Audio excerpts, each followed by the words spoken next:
विधानसभेच्या निवडणुकी दृष्टीने महाविकास आघाडी आणि शेतकरी कामगार पक्ष सुद्धा निवडणुकी दृष्टीने तयारी लागलेला आहे। तसंच रायगड जिल्ह्यातील उरण मतदारसंघ जो आहे तो सुद्धा शेतकरी कामगार पक्षाने मागितलेला आहे आणि उरणमधून निवडणूक लढवण्यासाठी माजी विरोधी पक्षनेते पनवेल महानगरपालिकेचे प्रीतम म्हात्रे तयारी करतायत। त्यांनी सुद्धा उरण मतदारसंघावर दावा ठोकलेला आहे। सर, उरणवर मतदारसंघावर तुम्ही दावा ठोकलेला आहे। नमस्कार। सर्वप्रथम आज 78व्या स्वातंत्र्य दिनाच्या मनापासून शुभेच्छा देतो आणि शुभेच्छा देत असतानाच मी एकच सांगतो की शेतकरी कामगार पक्ष रायगडमध्ये मोठ्या भावाची भूमिका बजावत आहे, याच्या पुढेही बजावणार आहे। त्यामुळे पनवेल, उरण, पेण, अलिबाग हे पारंपरिकरित्या शेतकरी कामगार पक्षाचं इथे वर्चस्व जास्त आहे। त्यामुळे महाविकास आघाडीतच आम्ही लढणार आहोत हे सर्वप्रथम मी तुम्हाला सांगू इच्छितो। आणि महाविकास आघाडीकडे आमची प्रामुख्याने मागणी असणार आहे की या 4 मतदारसंघात कोणते 4 मतदारसंघ तुम्ही मागितलेले आहेत? पनवेल, उरण, पेण आणि अलिबाग हे जे पहिले होते तेच आमचं मागणं, याही आमच्या आधी नेत्यांनी हीच मागणी केलेली। त्यामुळे मग खासदारकीला असेल, तुम्ही बघितलं असेल की दोन्ही मतदारसंघामध्ये शेतकरी कामगार पक्षाने मोठ्या भावाचीच भूमिका बजावलेली।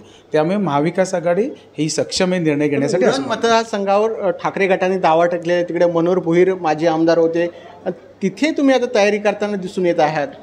नाही, याच्यात कसं की सन्माननीय जेव्हा उरण मतदारसंघ वेगळा झाला त्यावेळी सन्माननीय आमदार विवेकानंद पाटील साहेब यांच्या रूपाने आपल्याला नवीन आमदार त्या ठिकाणी बघायला मिळालं आणि सातत्यानं कार्यरत असणारं आणि जे आमच्या आमदार साहेबांवर बँकेचा आरोप केला त्यामुळे आमचा निसटता पराभव झाला।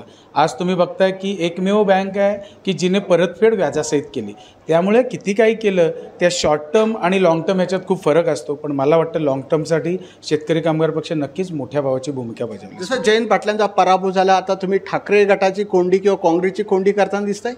नाही, असं म्हणता येणार नाही, परंतु शेतकरी कामगार पक्षाची मागणीच राहिलेली आहे। त्याच्यामुळे शेतकरी कामगार पक्ष असं आहे की एकदा दिलेला शब्द मागे कधी घेत नाही। त्यामुळे आम्हाला असे किती पराभव झाले आणि किती आम्ही जिंकलो तरी आम्ही कधी उन्मत्त झालो नाही आणि पराभवाने खचून देखील गेलो नाही। हे होते प्रीतम म्हात्रे यांनी सुद्धा सांगितलं की रायगड जिल्ह्यातील 4 मतदारसंघ आहे, तिथे शेतकरी कामगार पक्षाने दावा ठोकलेला आहे आणि उरण मतदारसंघातून मी निवडणूक लढवण्यास तयार आहे असे संकेत दिले। त्यामुळेच महाविकास आघाडीमध्ये शेतकरी कामगार पक्षाने 4 जागेवर मागणी केली दिसून येते। कॅमेरामन ज्ञानेश्वर बाडेसह विकास मिरगणे, लोकशाही, नवी मुंबई।